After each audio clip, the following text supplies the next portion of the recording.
Oke, selamat malam semuanya. Kita akan lanjut lagi pertemuan kita yang terakhir, psikologi industri. Kita akan bahas tentang budaya organisasi. Mungkin kalian semua untuk yang sudah bekerja, pasti sudah familiar yang namanya budaya organisasi. Nah, sebenarnya budaya organisasi itu seperti apa? Ya, di sini akan kita jelaskan.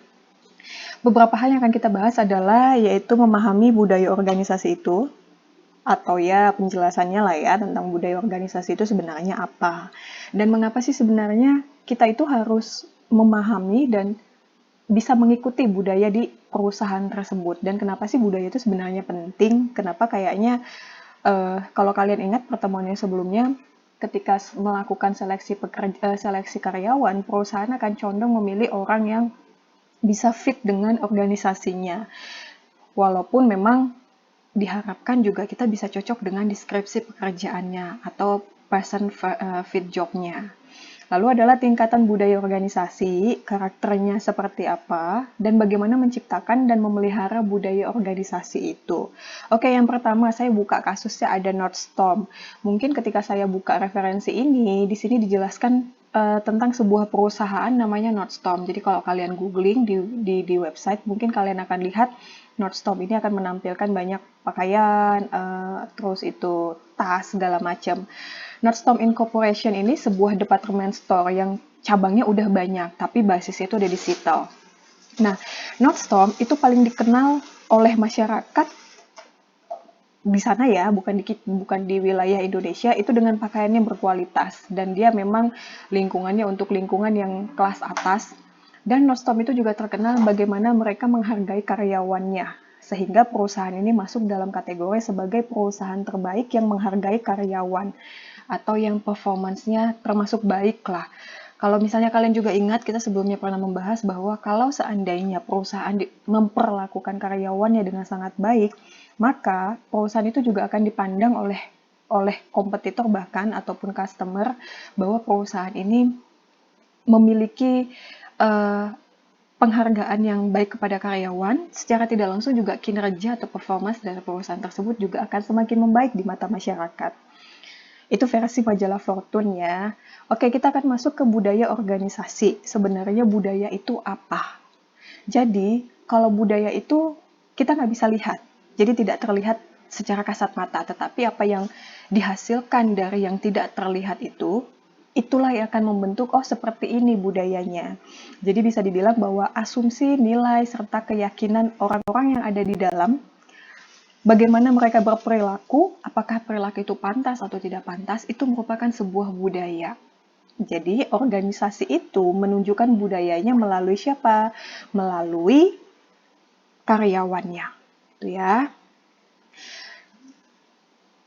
Nilai ataupun asumsi yang terjadi antara karyawan selama karyawan tersebut berinteraksi itu akan mempengaruhi atau memberikan pengaruh yang kuat terhadap perilaku karyawan.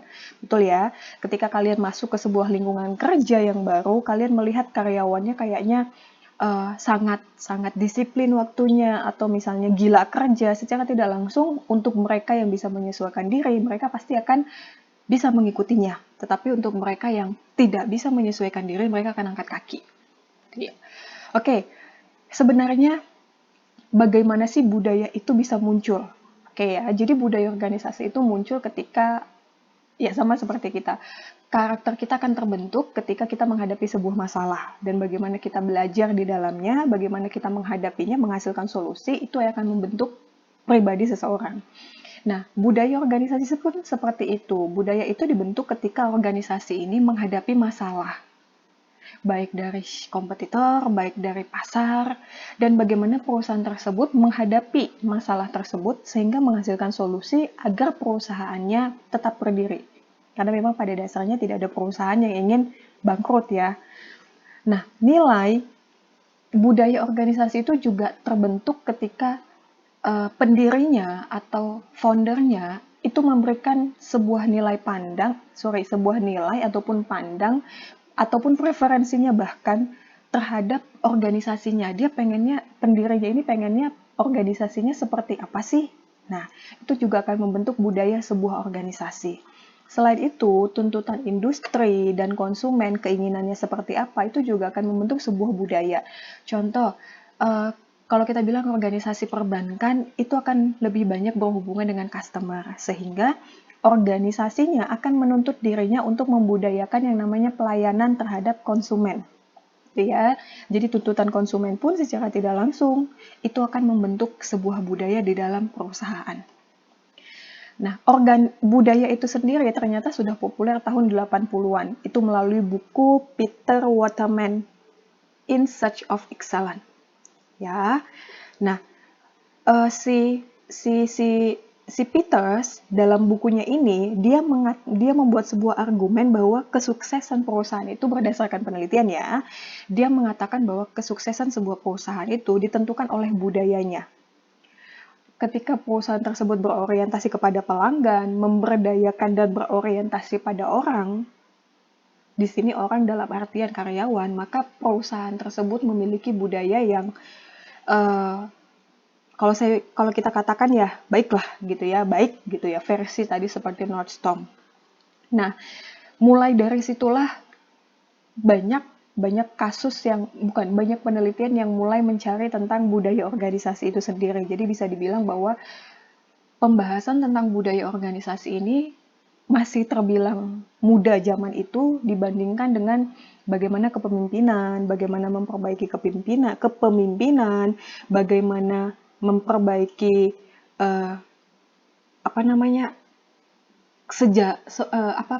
performance dari sebuah perusahaan, ya. Nah, sekarang kita lihat kenapa sih budaya itu penting. Oke, budaya itu memiliki kaitan dengan peningkatan kinerja perusahaan. Itu seperti yang saya jelaskan tadi. Sesuatu yang memang mungkin kita tidak bisa lihat tetapi mengikat di perusahaan itu sendiri, itu akan membentuk interaksi setiap karyawan, antar karyawan baik antar karyawan dengan atasannya. Hubungan yang baik dibentuk dan terlihat dari budaya yang terjalin selama karyawan tersebut bekerja. Nah, budaya yang baik akan membentuk hasil yang baik, maka hasil yang baik juga akan meningkatkan produktivitas karyawannya, otomatis juga kinerja perusahaannya juga akan meningkat. Selain itu, budaya organisasi itu merupakan sebuah kontrol juga, ya, kontrol yang memang efektif untuk mendikte seseorang itu harus berbuat seperti apa. Ya, mungkin kalau misalnya budaya itu tertuang dalam bentuk SOP, tetapi secara tidak langsung itu SOP secara tertulis. Tetapi dikte yang tidak tertulisnya, yaitu namanya budaya. Oke, budaya itu memiliki beberapa tingkatan. Yang pertama, yang paling dalam itu adalah assumption. Selanjutnya di sisi luarnya atau pertengahannya itu ada values, dan yang paling luar itu adalah artifact. Asumsi itu adalah keyakinan yang memang diterima begitu saja tentang karakter ataupun realitas dari seorang manusia. Contoh, kalau kita melihat seseorang dengan karakter seperti ini atau dengan cara bicara seperti ini atau dari suku seperti ini, mungkin kita akan langsung mengeneralisirkan bahwa orang itu akan kemungkinannya begini, walaupun itu belum tentu betul gitu ya. Tetapi itulah yang namanya asumsi atau bagian yang paling dalam. Lalu selanjutnya, setelah itu akan keluar sebuah yang namanya nilai. Nilai itu adalah prinsipnya, standarnya, serta tujuan bersama. Ya, jadi asumsi itu terbentuk di awal sekali ketika orang itu masuk ke dalam dunia kerja, dia akan berasumsi orang-orang sekitarnya akan seperti apa. Lalu berjalan seiring dengan interaksi kerja, maka akan keluar yang namanya value. Kita akan memiliki nilai bersama setelah mengenal satu sama yang lain. Dan yang tingkatan paling luar itu adalah artifact, atau ya kita bilang ini tingkatan yang kasat mata. Bisa terlihat secara mata, secara nyata, bagian dari organisasi itu ataupun unsur organisasi itu seperti apa. Setelahnya kita akan tahu bahwa setelah kita bisa lihat, ternyata budaya itu dimunculkan dari asumsi terlebih dahulu, berjalan waktu, lalu akan keluar sebuah nilai, lalu bisa terlihat secara nyata atau artefak. Budaya tersebut juga memiliki beberapa dimensi. Yang pertama adalah inovatif. Nah, inovatif artinya apa? Budaya yang inovasi, dia akan bereksperimen dengan ide-ide yang baru. Jadi, budaya yang baik di sebuah lingkungan kerja adalah ketika karyawan diberikan kesempatan untuk bereksperimen. Bereksperimen dengan sesuatu ide yang baru, Walaupun tidak tertuang secara SOP, tetapi ketika karyawannya membudayakan yang namanya budaya inovatif, ibaratnya gampangnya seperti ini. Inovasi itu atau kalau misalnya di beberapa perusahaan industri mungkin perbaikan berkelanjutan itu salah satu inovasi ya. Perbaikan berkelanjutan seakan-akan seperti sebuah kebiasaan yang ketika ada masalah lakukan metode itu. Jadi kayak seperti kebiasaan sehari-hari yang udah gampang dijalankan oleh karyawan. Lalu selanjutnya adalah budaya yang agresif. Artinya adalah ya agresif, kita bisa mengungguli pesaing, tetapi juga selain kita berusaha untuk mengungguli, kita juga bisa menghargai yang namanya persaingan secara sportif.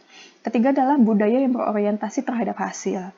Budaya yang berorientasi terhadap hasil juga perlu ya dijalankan. Kenapa? Karena memang kita harus membentuk karyawan ini ya menekankannya terhadap pencapaian, hasil, dan tindakan sebagai nilai penting.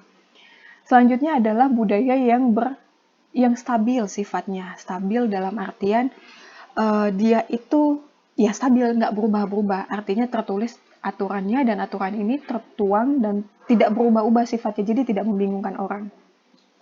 Selanjutnya adalah budaya yang berorientasi terhadap orang. Nah, budaya yang berorientasi terhadap orang artinya kita memperlakukan orang sebagai orang. Seperti kita menghargai keadilan, memberikan dukungan, memberikan penghormatan kepada hak-hak individu. Ya, lalu budaya yang berorientasi terhadap tim, artinya juga selain kita mengorangkan orang, kita juga menghargai yang namanya kolaborasi. Jadi diharapkan bahwa karyawan ini bisa kerja secara bersama, bukan mandiri, ya. Dan yang terakhir adalah budaya yang berorientasi terhadap detail ataupun ketelitian. Ya, siapa sih yang pengen kerja banyak yang salah gitu ya. Jadi kita juga mengharapkan bahwa kita juga bekerja dengan memperhatikan presisi ataupun ya bekerja dengan ketelitian. Selain itu, ada dimensi budaya yang lain yang juga bisa ya kita mungkin bisa lihat lah ya untuk beberapa organisasi yang lain seperti yang namanya berorientasi terhadap layanan seperti yang saya katakan tadi. Mungkin kalau untuk industri perbankan dia akan lebih banyak berorientasi terhadap layanan. Lalu yang berorientasi terhadap keselamatan, artinya dia menekankan bahwa keselamatan pekerja bahkan keselamatan konsumen juga diutamakan. Ya contoh kayak industri penerbangan itu salah satu organisasi yang mengedepankan budaya terhadap keselamatan. Nah, bisa kita simpulkan bahwa ternyata budaya yang baik yang dibentuk secara bertahun-tahun, dijalankan secara bertahun-tahun akan membentuk sebuah budaya yang kuat. Nah, budaya yang kuat artinya adalah budaya itu bisa ditanamkan oleh setiap anggota organisasi. Dari mana bisa dilihat? Bisa kita lihat dari setiap konten ataupun tindakan yang mempengaruhi cara berpikir dan berperilaku seorang karyawan. Maka itu akan bisa kita nilai bahwa perusahaan sudah menciptakan budaya yang kuat di anggota organisasinya. Tetapi kelemahannya adalah ketika budaya yang dipegang itu sangat kuat, ketika perusahaan menghadapi masalah dan harus membentuk sebuah budaya yang baru, maka perusahaan akan mengalami kesulitan untuk mengubah ataupun bahkan mengadopsi seperangkat nilai yang bentuknya berbeda dari yang sebelumnya pernah ada. Kesulitannya sih seperti itu, karena orang harus beradaptasi kembali dan membutuhkan waktu, bahkan ada penolakan di dalamnya ketika orang melihat kok tiba-tiba ada perubahan gitu ya. Makanya perlu ada yang namanya komunikasi yang baik untuk membuat sebuah perubahan budaya itu bisa diterima oleh karyawan. Nah, ada beberapa cara untuk memelihara budaya organisasi. Kalau tadi budaya bisa dibentuk dari nilai dan preferensi si pendirinya atau pemiliknya, bahkan juga bisa dipengaruhi dari permintaan pasar dan konsumen akan menciptakan sebuah budaya. Ya. Selanjutnya, budaya yang sudah tercipta itu bisa dipertahankan atau dipelihara dengan ada yang namanya atraksi atau attraction seperti kayak proses perekrutan. Ya, misalnya ada orang-orang baru, kita buka vacan gitu. Nah, kita mengharapkan deskripsi yang seperti ini, ada beberapa keterampilan, ada beberapa spesifikasi yang kita harapkan. Nah, orang-orang yang tertarik, yang membaca spesifikasi kebutuhan terhadap perusahaan kita, dia akan merasa, oh dia bisa nih bekerja nih, masih dari gambaran luar, itu namanya atraksi. Selanjutnya adalah selection. Selection yaitu proses pemilihan karyawannya. Jadi karyawan yang sudah masuk apply-nya, lalu di interview, kita akan bisa melihat apakah orang ini fit dengan organisasi ataupun fit dengan jobnya. Ya kalau bisa ya fit dengan organisasi dan fit juga dengan jobnya. Itu adalah seleksi namanya. Nah, atrisi ini seperti apa? Atrisi itu seperti, nah, orang-orang yang sudah direkrut mungkin bisa bekerja di awalnya dengan baik, bekerja sama dengan perusahaan, tetapi sepanjang berjalannya waktu, mungkin dia merasa ketika sudah melihat semua budaya yang dijalankan di perusahaan, dia merasa nggak cocok. Nah, atrisi ini adalah proses mereka yang tidak cocok itu akan mengundurkan diri, itu namanya proses atrisi. Lalu setelah itu, budaya juga bisa dipertahankan dengan melakukan orientasi terhadap karyawan yang baru atau mengkader karyawan-karyawan yang baru. Bagaimana sih perusahaan melakukan tindakan ini, bagaimana aturan-aturan perusahaan, itu namanya proses orientasi karyawan. Selanjutnya, budaya itu juga bisa dipelihara dari pemimpinnya. Bagaimana seorang pemimpin memberikan arahan terhadap anak buahnya, itu akan membentuk budaya juga. Lalu penghargaan, sistem insentif itu juga akan membentuk sebuah budaya organisasi. Itu ya. Jadi bagaimana ketika seorang pendiri atau bagaimana pasar itu membentuk budaya sebuah organisasi, perusahaan bisa memelihara organisasi dengan beberapa cara, melalui proses attraction, selection, dan attrition, hingga sampai orang itu mengangkat kaki sendiri ketika nggak cocok dengan perusahaan, lalu melakukan kaderisasi ataupun orientasi terhadap perusahaan yang baru, ya. Lalu kepemimpinan di dalamnya serta proses pemberian bonus ataupun insentif itu juga akan membentuk budaya organisasi. Nah, budaya itu memang tidak terlihat, tetapi ada beberapa gambaran yang bisa kita lihat ataupun visual dari si budaya itu sendiri. Yang pertama adalah pernyataan misi dari perusahaannya. Ketika kita baca misi sebuah perusahaan, pada dasarnya itu menjadi gambaran paling awal bahwa perusahaan ini ternyata seperti ini. Jadi kita bisa mengasumsikan sendiri bahwa budayanya kemungkinan akan seperti ini. Lalu cerita yang muncul dari perusahaan tersebut. Misal kita sudah bergabung, kita mendengar dari karyawan-karyawan lama, bagaimana sih perusahaan, bagaimana mereka bekerja di perusahaan, itu adalah cerita yang bisa kita lihat ataupun gambaran visual bagaimana budaya di perusahaan. Selanjutnya kita juga bisa nilai dari layout secara fisik. Jadi gambaran ruangan bekerja pun itu menjadi gambaran visual bagaimana kita bisa menilai budaya di perusahaan. Contoh, bilik-bilik itu kan akan menunjukkan salah satunya adalah bahwa organisasi tersebut rentan dengan yang namanya konflik. Lalu adalah rules dan policy, aturan dan kebijakan yang ditetapkan oleh perusahaan, itu juga menjadi gambaran budaya organisasi tersebut. Dan yang terakhir adalah ritual yang dijalankan di perusahaan tersebut. Kesehariannya, misalnya ada hal-hal tertentu atau misalnya ada pencapaian ketika dapat targetnya tercapai, ritual-ritual yang sering dijalankan oleh perusahaan itu juga sudah menjadi visual dari budaya organisasi tersebut. Nah, bisa kita katakan bahwa budaya itu merupakan DNA dari perusahaan, karena orang akan bisa menggambarkan, mengilustrasikan perusahaan tersebut dari budaya yang dijalankan. Interaksi dengan karyawan, perilaku karyawan itu adalah DNA perusahaan. Ketika karyawannya berperilaku baik, maka DNA-nya juga akan baik. Nah, perubahan budaya mungkin untuk beberapa perusahaan bisa diterima ketika karyawan merasa tidak cocok dengan budaya tersebut, tapi dia memaksakan diri untuk tetap bekerja, atau perusahaan sudah merasa tidak nyaman dengan pemimpinnya. Ada beberapa hal yang bisa dilakukan oleh organisasi untuk melakukan perubahan terhadap budaya yang sudah pernah ada, atau ingin mengadopsi beberapa perangkat perubahan, mengadopsi beberapa nilai budaya yang baru. Yang pertama adalah perusahaan bisa menciptakan rasa urgensi terhadap budaya yang baru tersebut. Perusahaan menciptakan rasa bahwa ini adalah sesuatu yang penting dengan mengkomunikasikannya dengan karyawan, karena kepentingannya itu akan mempengaruhi kebutuhan dari perusahaan itu tersebut. Yang kedua adalah bisa dengan mengganti pemimpin ataupun orang-orang yang memiliki peranan di dalam perusahaan. Karena budaya yang terbentuk selama ini itu pasti berkaitan juga dengan pemimpinnya seperti yang saya sampaikan tadi. Maka ketika kita mengganti orang pemimpin pucuk pimpinannya atau pucuk-pucuk dari setiap departemen dengan orang-orang yang baru, akan tercipta sebuah suasana yang baru. Ya, lalu adalah buatlah sebuah role model yang dapat diikuti dan dapat dilihat oleh karyawan. Role model yang baru tentunya. Lalu bisa melakukan pelatihan, kita juga bisa mengubah sistem penghargaan ataupun sistem insentifnya, serta ya sesama karyawan sudah bisa membuat cerita ataupun simbol-simbol yang baru terhadap perusahaan mereka dengan perubahan yang ada.